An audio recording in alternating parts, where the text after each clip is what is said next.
নেত্রী হলে নেতা হলে ভাঙা যাবে না, কথা কম। কি হওয়া লাগবে, ভাগি নেতা হওয়া যাবে না। অবস্থা ব্যাগতি দেখে পালিয়ে যায়, এরা নেতা না। নিজের জীবনটা আগে দেখলেন, জনগণ আপনাকে কোটি কোটি জনগণ মহব্বত করে, তাদের কথা চিন্তা করলেন না। আপনি কেমন মা, সন্তানদেরকে বিপদে ফেলে পালিয়ে গেলেন। জালেমদের উপরে আল্লাহর সাহায্য নাই, মাজলুমদের উপরে আল্লাহর সাহায্য আছে। কথা বলেন। আমরা বিগত 16 বছর মাজলুম ছিলাম, আল্লাহ দয়া করছে, কথা কয় না। আমাদের শহীদ আবু সাঈদ রক্ত দিয়ে প্রমাণ করেছে উত্তরবঙ্গের মানুষের রক্ত গরম। বন্দুকের নলের সামনে বুক পেতে ধরে বলেছে, বুকের ভিতর তুমুল ঝড়, বুক পেতেছে গুলি কর। আর বুকটা গুলি করে ঝাঁঝরা করে দেওয়া হয়েছে। এই উত্তরবঙ্গের প্রথম শহীদ আবু সাঈদ, কথা বলেন ঠিক কিনা? এই জন্য আমরা বলতে চাই, আগামীতে উত্তরবঙ্গের মানুষের সামনে, উত্তরবঙ্গের মানুষের সঙ্গে যদি বৈষম্য করা হয়, উত্তরবঙ্গের মানুষ চুপ করে বসে থাকবে না। আমরা আমাদের অধিকার বুঝে চাই, কথা বলেন ঠিক কিনা? আবু সাঈদ আমাদেরকে শিখিয়ে দিয়েছে জালিমের কাছে কখনো মাথা নত করতে নাই, কথা বলেন ঠিক কিনা? শহীদ আবু সাঈদের জন্য আমরা দিল থেকে দোয়া করব, আল্লাহ যেন তাকে জান্নাতের উচ্চ মাকাম দান করেন, জোরে বলুন আমিন। মুগ্ধের জন্য দোয়া করব, আল্লাহ যেন তাদেরকে জান্নাতের উচ্চ মাকাম দান করেন, জোরে বলুন আমিন। জুলাইয়ে যত শহীদ, আল্লাহ সবাইকে জান্নাতি হিসেবে কবুল করেন, জোরে বলুন আমিন। এখনো হাসপাতালের বেডে শুয়ে যারা ক্ষত বিক্ষত দেহ নিয়ে, গুলি নিয়ে যারা এখনো কষ্টে দিন পার করতেছে, আল্লাহ যেন তাদেরকে শেফায়ে কামিলা আজেলা দান করেন, জোরে বলুন আমিন। যারা জুলুম করেছিল ওরা আছে, যারা বড় বড় কথা বলতে ওরা আছে, নাই নাই। মাঝে মাঝে কল রেকর্ড ফাঁস হয়, ম্যাডাম কেন চলে গেলেন? আপনি আবার বলেন আমি চট করে ঢুকবো, ঢুকবেনই তো, বের হলেন কেন? কথা কয় না ভাই। এই দেশ আপনার বাবা, এই দেশ আপনার স্বামী, রংপুরে আপনার শ্বশুর বাড়ি, আপনি আসেন, কথা কয় না কেন? অভিমান করে চলে গেলেন, রাগ করতেছেন? আমাদের চাচা ইরশাদ চাচাকে বলা হয় স্বৈরাচার শাসক।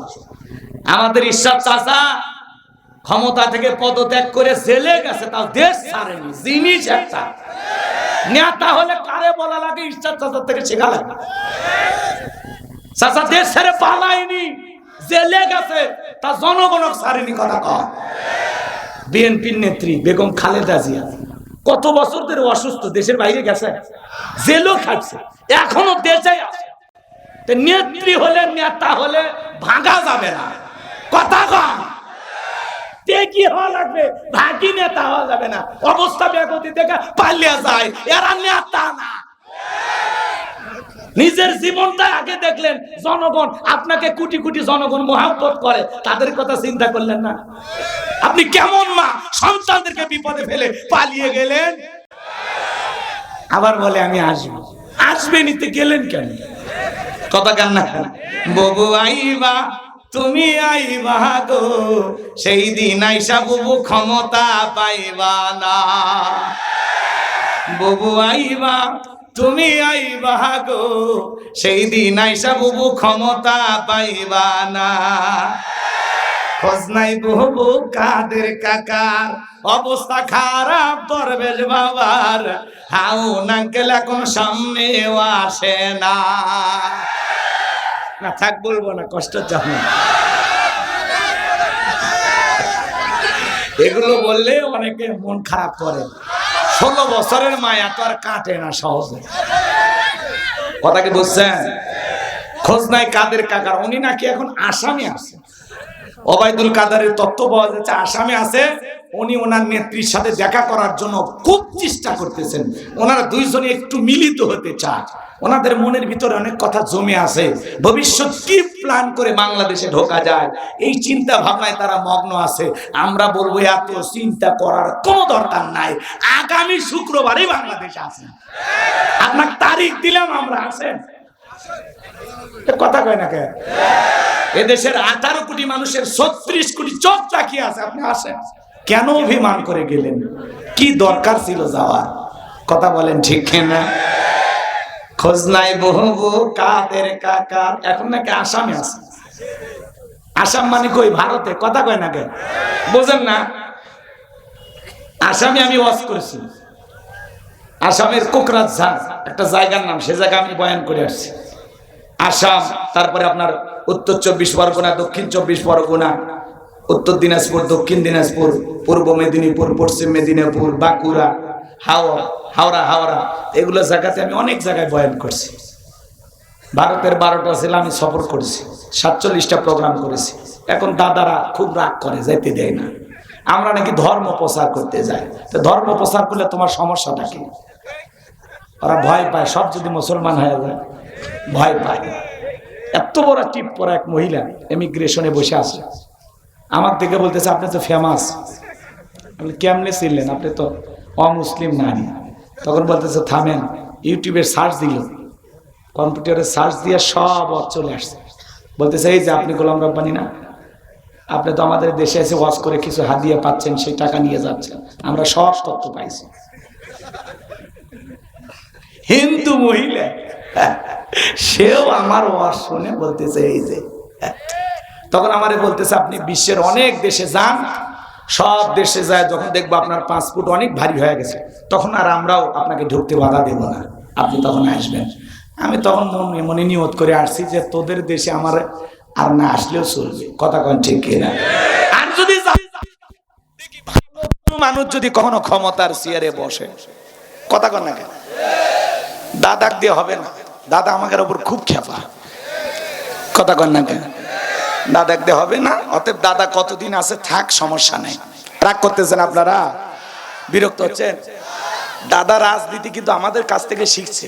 দাদা এত পাকা ছিল না, দাদাকে আমরাই পাকা খেলোয়াড় বানাইছি। হ্যাঁ, বুঝিচ্ছেন না আপনারে, বেশি ক্লিয়ার করলে বুঝে ফেলে দেবেন। হ্যাঁ, একটু অল্পতে বোঝেন। রাগ করতেছেন আপনারা? দাদার তো এইবার গতি গেছিলই, খালি কোনো মতে বেঁচে আছে। আগামীতে আর দাদার ক্ষমতা থাকবে না। বাংলাদেশের সাথে এমনি মুখে মুখে বলে বন্ধুত্ব, তো বন্ধুত্ব আছে, ওই দেশে যেতে বাধা দাও কে? তোমরা আসবে আমরা যাব, এই তো বন্ধুত্ব। নিজে ইলিশ নিবা, আম নিবা, আর আমাদের বেলায় হিসাব নিকাশ করো না। কষ্ট হচ্ছে আপনাদের? মন খারাপ করতেছেন? খোঁজ নাই বউ কাদের কাকার, অবস্থা খারাপ দরবেশ বাবার, হাউ নাকেল এখন সামনে আসে না। নেতা কর্মী সব জেলের ভিতর, আমি আসি ডরের ওপর, কখন জানি আসে গ্রেফতারি পরোয়ানা। ববু আইবা তুমি আইবা গো, সেই দিন আইসা বুবু ক্ষমতা পাইবা না। ববু আইবা তুমি আইবা গো, সেই দিন আইসা বুবু ক্ষমতা পাইবা না। ক্ষমতার চেয়ার থেকে নামা সহজ, কিন্তু ওই চেয়ারে ওঠা কঠিন। কথা বল ঠিক কিনা? আর আমরা বলতে চাই, ডক্টর ইউনূস সাহেবকে বলতে চাই, আপনি মাজা সোজা করে দাঁড়ান। যে সে আন্দোলন করবে আর সে আন্দোলন সমর্থন করবেন, অত দরদ দেখালে চলবে না। বলে দেন আগামী 3-4 বছর কোনো আন্দোলন করা যাবে না।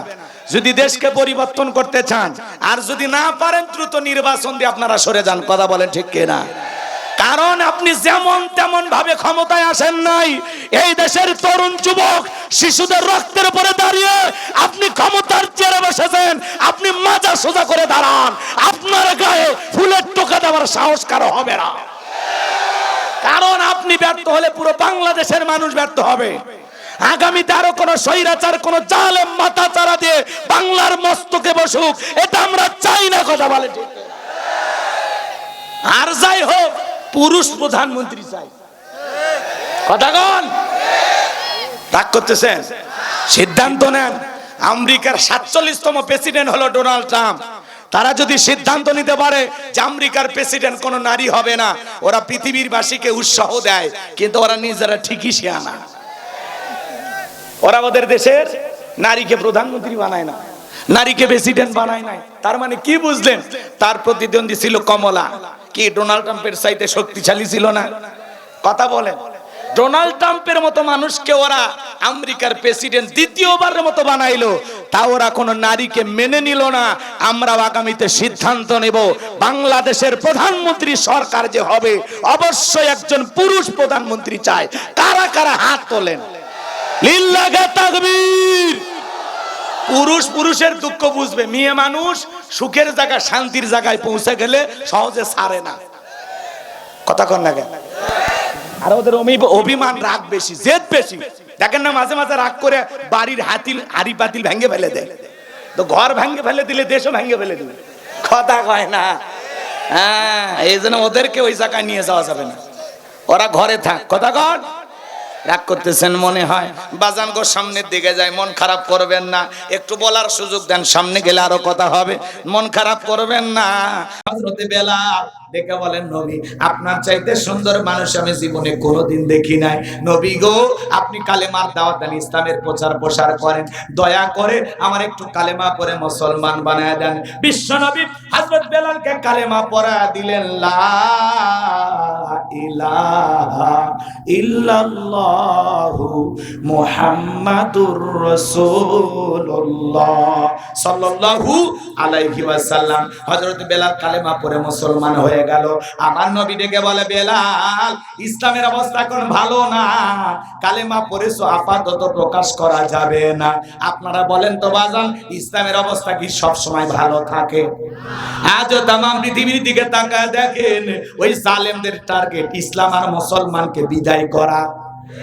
আজও ফিলিস্তিনের জমিনে মুসলমানের রক্ত নিয়ে খেলা করে নেতানিয়াহু ইহুদি জালেমেরা। কথা বলেন না কেন? আজও কাশ্মীরে মুসলমানের রক্ত নিয়ে খেলা করে, আজও ভারতে গরুর গোশত খাবার অপরাধে মুসলমানকে জীবন দিতে হয়। উইঘুরের মুসলমানদের, চীনের উইঘুরের মুসলমানদেরকে ধরে নিয়ে যায়, উলঙ্গ কইরা তেগের ভিতরে গুলি বর্ষণ করে হত্যা করা হয়, করাত দিয়া সেরা হয়, মুসলমানকে উলঙ্গ করে কয়েকটা টুকরো করে তারা হত্যা করে। জোরে কর নাউজুবিল্লাহ। ওই ঘরের মুসলমানেরা রমজানে রোজা রাখলে জোর করে ধরে নিয়ে যা মুখের ভিতরে দিনের বেলায় মদ ঢুকায়া দিত। শুধু কি তাই, মুসলমানেরা মসজিদে সালাত আদায় করে কয়েক বোতল মদ এরকম সিটে সিটে মসজিদের ভিতরে ঢুকায়া দিত। তাহলে আজও মুসলমানদের অবস্থা ভালো না খারাপ? জোরে বলেন। মনে রাখবেন বাজান গো আমার, যুগে যুগে ইমানদার মুসলমানদের উপরে নির্যাতন জুলুম যারা করেছে ওদের পরিণতি কিন্তু ভালো হয় নাই। নমরুদ ফেরাউনের যেমন বিদায় হয়েছে, আজ যারা পৃথিবীর জমিনে মুসলমানের রক্ত নিয়ে খেলা করবে, নমরুদ ফেরাউনের চাইতে তাদের জীবনের কঠিন পরিণতি অপেক্ষা করতেছে। মুসলমানদের শেষ পরিণতি হলো বিজয়, আর জালেমদের শেষ পরিণতি হলো পরাজয়। কথা বলেন না কেন? জালেমেরা কখনো সফল হতে পারে? আমার নবী দেখে বলে, বেলাল ইসলামের অবস্থা এখন ভালো না, কালেমা পড়েছো আপাতত প্রকাশ করা যাবে না। হযরত বেলাল দেখে বলে, নবী আমার জীবনের কোনো দাম নাই, আমার মনিব উমাইয়া তাকে আমি একদিন বলেছিলাম উর্দুম্বা ছাগল পেশাব পায়খানা করে দেয়, এই ঘরে থাকতে আমার বড় কষ্ট হয়। ওমায় ডেকে বলে, বেলাল উর্দুম্বা ছাগলের দাম আমার কাছে আছে, কিন্তু তোর মতো কালু হাফসি বেলালের দাম আমার কাছে নাই। নবী গো আপনি আমাকে দোয়া করে দেন, মৃত্যু পর্যন্ত যেন কালেমার পথে টিকে থাকতে পারি। এই কথা বলে হযরতে বেলাল চলে গেলেন। আমার ভাইরা পরের দিন সকালবেলা সূর্য উদয় হয়ে গেছে, অনেকটা বেলা গড়িয়ে গেছে, হযরত বেলাল দরজা খোলে না। অন্যান্য চাকর বাকর যারা আছে এরা লালিশ নিয়ে চলে গেছে উমায়ের কাছে, যা বলে, নেতা এখন পর্যন্ত বেলাল দরজা খোলে নাই তাই নাকি? বলে হ্যাঁ। ঠিক আছে চলো, দরজায় ডাক দেয়, বেলাল দরজা খোলো। হযরত বেলাল দরজা খোলে না, জোরে করে ধাক্কা মারছে, যখন দরজা খুলে গেছে তখন এইবার উমায়ে তাকায়া দেখে যেই রাত্রিতে হযরত বেলাল কালেমা পড়ে মুসলমান হয়েছে, ওই রাত্রিতে একটা উর্দুম্বা ছাগলের কাছে কোনো পেশাব পায়খানা নাই। জোরে বলেন মারহাবা। এইবার উমায় ডেকে বলে, এ চাকরের দল, বেলালের বিরুদ্ধে মিথ্যা অভিযোগ দাও। তোমরা যখন ঘুমাচ্ছিলে বেলাল তখন ময়লা আবর্জনা পরিষ্কার করেছে, তাকায় দেখো না একটা উর্দুম্বা ছাগলের কাছে কোনো পেশাব পায়খানা নাই, যাও নিজেদের কাজ করো। এই কথা বলে ওদেরকে তাড়িয়ে দিলেন। এক পা দুপা করে বেলালের কাছে চলে গেলেন। বেলাল দেয়ালে পিঠটা লাগাইয়া আল্লাহর নামের জিকির করে। হঠাৎ করে হালকা করে বেলালকে ধাক্কা মারছে, যখন জবান দিয়ে কালেমার আওয়াজ বের হয়েছে তখন ওমায় এইবার ডেকে বলে, বেলাল রে তোর জবান দিয়ে কি শুনলাম, তুমি কি মুসলমান হয়েছো? হযরত বেলাল দেখে বলে, মুসলমান হয়ে যারা মিথ্যা কথা বলতে পারে না তারা ওয়াকুলু কওলান সাদীদা। মুসলমানেরা হবে সত্যবাদী, মুসলমানেরা কখনো মিথ্যাবাদী হতে পারে? সত্য কথা বলা লাগবে। মিডিয়ার সামনে এসে অনার্গল মিথ্যা কথা বলতো, হাসি ঠাট্টা করতো জাতিকে নিয়ে। কথা বলে না কেন? মিথ্যা বলতে বলতে চেহারা বেঁকা হয়ে গেছে, এক পা কবরে চলে গেছে। এত মিথ্যা কথা বলে শয়তান পর্যন্ত বলে আমি এত খারাপ না। মিথ্যাবাদী আছে না নাই? আশেপাশে দেখেন কত মিথ্যাবাদী। কষ্ট হচ্ছে আপনাদের? তাহলে মুসলমান কখনো মিথ্যাবাদী হতে পারে না, মুসলমান হবে সত্যবাদী। মুসলমানের জবান দিয়ে সত্য বের হবে। কথা বলেন ঠিক কিনা? আমার ভাইয়েরা লম্বা করার সুযোগ নাই। এইবার হযরত বেলাল ডেকে বলে, গতকাল রাত্রিতে বিশ্বনবীর হাতে হাত রেখে আমি কালেমা পড়ে মুসলমান হয়েছি, বলুন আল্লাহু আকবার। এইবার উমাইয়া ডেকে বলে, বেলাল উটদুম্বা ছাগলের মালিক বানায় দেব, থাকার জন্য ভালো ঘরের ব্যবস্থা করে দেব। হযরতে বেলাল ডেকে বলে, উমাইয়া দুনিয়ার কোন পার্থিব সম্পদের বিনিময়ে বেলাল তার ঈমান বিক্রি করবে না। বলেন আল্লাহু আকবার। আর একটু জোরে বলেন আল্লাহু আকবার। এইবার উমাইয়া ডেকে বলে, বেলাল রে, আমার কথা না শুনলে বড় নেতা আবু জেহেলকে খবর দেব। হযরতে বেলাল ডেকে বলে, কোন বড় নেতা ছোট নেতা এখন কাউকে গোনার টাইম নাই। আমি দুনিয়ার কোন আবু জেহেলকে ভয় করি না, আমি ভয় করি আমার আল্লাহকে। চিৎকারে মেরে বলেন আল্লাহু আকবার। এইবার উমাইয়া দৌড়ে চলে গেল আবু জেহেলের বাড়িতে। যা বলে, নেতা সংবাদ খুব খারাপ, আমার বাড়ির কৃতদাস বেলাল কালেমা পড়ে মুসলমান হয়েছে। তাই নাকি? বলে হ্যাঁ, ঠিক আছে যাও, আমি আসতেছি। আবু জেহেলের একটা বিশেষ বাহিনী ছিল যাদের কাজই হলো মুসলমানদের রক্ত নিয়ে খেলা করা, মুসলমানদের উপর নির্যাতন জুলুম চালানো। আজও তাম পৃথিবীর দিকে তাকায় দেখবেন জালেমদের একটা বিশেষ বাহিনী থাকে যাদের কাজই হলো মুসলমান ইমানদারদের রক্ত নিয়ে খেলা করা। কথা বলেন ঠিক কিনা? আমার ভাইয়েরা, হযরতে বেলালের বাড়িতে চলে আসলো। এইবার আবু জেহেল তার সাঙ্গ পাঙ্গ নিয়া বেলালকে ডাইকে বলে, বেলাল এই দিকে আয়। বেলাল রে, আমি তোরে পার্সোনাল ভাবে মোহাব্বত করি, তোমার নিয়ে কি শুনতেছি তুমি নাকি মুসলমান হয়েছো। হযরতে বেলাল ডেকে বলে, যা শুনেছেন সত্য, আমি বিশ্বনবীর হাতে হাত রেখে কালেমা পড়ে মুসলমান হয়েছি। এই কথা শোনার পরে আবু জেহেল ডেকে বলে, বেলাল রে, উটদুম্বা ছাগলের মালিক বানায় দেব, থাকার জন্য ভালো ঘরের ব্যবস্থা করে দেব। তুমি যদি চাও ব্যবসা বাণিজ্য করার জন্য দিরহাম টাকা পয়সা যা লাগে সবকিছুর আমি ব্যবস্থা করে দেব। বেলাল রে, তুমি একমাত্র বিশ্বনবীর কালেমা ছেড়ে আবারও আমাদের বাগদাদ ধর্মে ফিরে আসো, তোমার কাছে এটা আমাদের চাওয়া। হযরতে বেলাল ডেকে বলে, আবু জেহেল রে, দুনিয়ার সব সম্পদ যদি দিতে চাও, দুনিয়ার সব সম্পদ ছাড়তে রাজি, কিন্তু বিশ্বনবীর কালেমা ছাড়তে রাজি নাই। বলেন আল্লাহু আকবার। বেলালের মতো যারা খাঁটি ইমানদার, এরা টাকার কাছে বিক্রি হবে না। কথা বলে ঠিক কি না? মুনাফিক মার্কা মুসলমান যারা টাকার কাছে বিক্রি হবে, তারা টাকা যেই দিকে ফতুয়া সেই দিকে, টাকার জোরে ওদের ফতুয়া ঘরে। টাকা পাইলে অবৈধকে বৈধ বলে চালিয়ে দেয়, বৈধটারে অবৈধ বলে চালিয়ে দেয়। এক প্যাকেট বিরিয়ানি পাইলে কয় ম্যাডাম আপনি জান্নাতি। এরকম মুসলমান আছে না? না।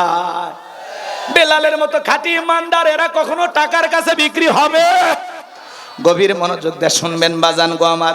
এইবার আবু জেহেল ডেকে বলে, বেলাল সোজা আঙ্গুলে ঘিউ না উঠলে আঙ্গুলে একটু বাঁকা করা লাগবে। এই কথা বলে যুবকদেরকে লিয়ে দিল, চাবুক দিয়ে পিঠাও। হযরত বেলালকে চাবুক দিয়ে পিঠানো শুরু হলো। ওরা যত জোরে চাবুক মারে, বেলাল তত জোরে আমার আল্লাহর নামের জিকির করে। চাবুক দিয়ে পিটাইতে পিটাইতে কালো চামড়া গুলো ফেটে রক্ত ঝরতেছে। আবু জেহেল ডেকে বলে, বেলাল চাবুক দিয়ে পিটাইতে পিটাইতে কালো চামড়া ফেটে রক্ত ঝরতেছে রে বেলাল, তারপরেও কি কালেমা ছাড়বি না? হযরতে বেলাল ডেকে বলে, আবু জেহেল মারতে মারতে যদি মেরে ফেলা দাও জীবনটা দিতে রাজি, কিন্তু বিশ্বনবীর কালেমা ছাড়তে রাজি নাই। এইবার আবু জেহেল বলল, বেলালের পায়ে রশি লাগাও। উঠের পায়ে রশি লাগাইয়া হযরত বেলালকে আরবের উত্তপ্ত মরুভূমির গরম বালিতে ছেঁচড়াইয়া ছেঁচড়ায় না ঘোরা গলু। আরবের বালিগুলো এত গরম, চাল দিলে মুড়ি হয়ে যেত। সেই উত্তপ্ত বালিতে হযরত বেলালকে ছেঁচড়ায় ছেঁচড়ায় ঘোরা গলো। বাবলা গাছের কাঁটাগুলো জিহ্বার ভিতরে পেরেকের মতো মারা গলো। এত নির্যাতন জুলুম করার পরে বেলালকে আসরের পরে আমার ভাইয়েরা বিকাল বেলা ডেকে বলে, বেলাল এত নির্যাতন জুলুম করা হলো রে বেলাল, চাবুক দিয়ে পিটাইলাম, পায়ের রশি লাগাই নিয়ে ঘুরলাম রে বেলাল, তারপর কি নবীজির কালেমা ছাড়বি না? হযরতে বেলাল দেখে বলে, আবু জারের মারতে মারতে যদি মেরেও ফেলে দাও, বেলালের নিঃশ্বাস থাকবে যতদিন, বেলাল ইসলামের পথে টিকে থাকবে ততদিন। বলেন আল্লাহু আকবার। এইবার আবু জাহেল দেখে বলে, যুবকের দল, বিশাল বড় একটা পাথর নিয়ে আসা বেলালের বুকের উপরে চাপায়া দাও। কয়েকজন যুবক মিলে বিশাল বড় একটা পাথর বেলালের বুকের উপরে চাপায়া দিল। আবু জাহেল মনে করলো এই পাথরের চাপার আঘাতে বেলাল মারা যাবে, এই কথা ভেবে কাফেররা চলে গেল। হযরতে বেলালের বুকের উপরে বিশাল বড় একটা পাথর, এরপরও জিহ্বা নাড়ায় জিকির করে কার? আর একটু জোরে বলেন কার? বেলালের মতো আপনাকে আমাকে তো কেউ নির্যাতন করে না, জুলুম করে না, তারপরে আমরা কপাল পর আল্লাহর জিকির করি না। হাদিস শরীফের ভিতরে আসছে, যার জিহ্বাটা আল্লাহর জিকিরে ভিজা থাকবে, ওই জিহ্বাওয়ালা মানুষ কোনোদিন জাহান্নামের আগুনে জ্বলবে না। বলুন সুবহানাল্লাহ। সব সময় জবানে জিকিরই থাকবে, সুবহানাল্লাহ, আলহামদুলিল্লাহ, আল্লাহু আকবার, লা ইলাহা ইল্লাল্লাহ, লা ইলাহা ইল্লাল্লাহ। আল্লাহ রাব্বুল আলামিন বলেন, ফাযকুরুনি আযকুরুকুম ওয়াশকুরু লি ওয়ালা তাকফুরুন। বান্দারে, তোমরা আমি আল্লাহকে স্মরণ করো, আমি আল্লাহ তোমাদেরকে স্মরণ করব। কৃতজ্ঞতা প্রকাশ করো, অকৃতজ্ঞ হয়ো না। চিৎকার মেরে বলুন আল্লাহু আকবার। হযরতে বেলাল ডেকে বলেন, আল্লাহ, তুমি তো সেই আল্লাহ, ইব্রাহিমের জন্য যদি নমরুদের আগুনকে ফুলের বাগান বানায় দিতে পারো, আল্লাহ তুমি কি পারো না? আমি বেলালের বুকের উপরে পাথর থাকার কারণে তোমার মতো মালিকের জিকির করতে বড় কষ্ট হয়। হযরতে বেলাল দোয়া করতে দেরি, আসমানের মালিক আল্লাহ দোয়া কবুল করতে দেরি করে নাই। বেলালের বুকের পাথরটাকে আমার আল্লাহ তুলার মতো নরম বানিয়ে দিয়েছেন। বেলালের নিঃশ্বাসের সাথে পাথর ওঠে আর নামে। বলুন আল্লাহু আকবার। আশিক রাসূল বেলাল, নবীর পাগল বেলাল, নবীকে কত ভালোবাসতেন জানেন? বিশ্ব নবী যখন মক্কা নগরীতে পথ চলতো, হযরত বেলাল একবার ডানে যায় আর একবার বামে যায়। আমার নবী বলে, বেলাল বুঝি না, একবার ডানে যাও একবার বামে যাও, ব্যাপারটা কি? হযরত বেলাল ডেকে বলে, নবী আপনি কালিমার দাওয়াত দেন, ইসলামের প্রচার প্রসার করেন, ওই কাফেররা হলো আপনার শত্রু, আপনাকে টার্গেট করে জোড়া যদি ডান থেকে তীর নিক্ষেপ করে, নবী গো ওই তীরটা যেন সর্বপ্রথম আমি বেলালের বুকের ভিতরে ঢোকে, আবার বাম দিকে যায়। মনে মনে ভাবি গো নবী, ওরা যদি বাম থেকে তীর নিক্ষেপ করে, ওই তীরটা যেন সর্বপ্রথম আমি বেলালের বুকের ভিতরে ঢোকে। আমি বেলাল মারা গেলে ইসলামের ক্ষতি হবে না, আপনি নবী মারা গেলে ইসলাম আর মাথা উঁচু করে সামনের দিকে দাঁড়াবে না। চিৎকার মেরে বলুন আল্লাহু আকবার। সেই বেলালের নির্যাতন জুলুমের কথা বিশ্ব নবীর কান পর্যন্ত যখন পৌঁছে গেল, আমার নবী ডেকে বলা, ওয়াক্কর, বেলালের কষ্টের কথা, জুলুমের কথা, নির্যাতনের কথা আমার আর সহ্য হয় না, যাও যাও তুমি আমার বেলালের জন্য একটা কিছু করো। হযরত আবু বকর সিদ্দিক রাদিয়াল্লাহু তাআলা আনহু কয়েক গুণ দাম বেশি দিয়া গোলামীর জীবন থেকে হযরত বেলালকে আজাদ করলেন, মুক্ত করলেন। বলুন আল্লাহু আকবার। এই যখন ইসলামের অবস্থা, একদিকে সন্তান হারানোর ব্যথা, আপন মানুষদের সমালোচনা, সাহাবায়ে কিরামদের উপর নির্যাতন জুলুম, এই জন্য নবীজির মনটা ভীষণ খারাপ। নবীর যখন মন খারাপ, নবীকে সান্ত্বনা দেওয়ার দায়িত্ব কার? আমার আল্লাহ ডেকে বলে, জিবরাইল, আমার বন্ধুর মা নাই, বাবা নাই, আমি স্যার আমার বন্ধুর কেউ নাই রে জিবরাইল। আমার বন্ধুর মনটা হয়েছে ভারী, আমি আল্লাহ সইতে নাহি পারি। লাহু মাহফুজ থেকে সূরা কাউসার নিয়ে যায় আমার বন্ধুর উপরে নাজিল কর তাড়াতাড়ি। বলুন আল্লাহু আকবার। আমার নবী ডেকে বলেন, আনাস, আমার মনটা কেন খারাপ তোমরা জানো? কিন্তু আমার মুস্কি হাসি দেওয়ার কারণ হলো, এই মাত্র আসমান থেকে জিবরাইল এসে আমার উপরে সূরা কাউসার নাজিল করলো। বিশ্ব নবী তখন সাহাবায়ে কিরামদের সামনে তেলাওয়াত করে শুনিয়ে দিলেন। জবান ছেড়ে সবাই পড়ুন, ইন্না আ'তাইনাকাল কাউসার ফাসাল্লি লিরাব্বিকা ওয়ানহার ইন্না শানিয়াকা হুয়াল আবতার। আল্লাহু আকবার।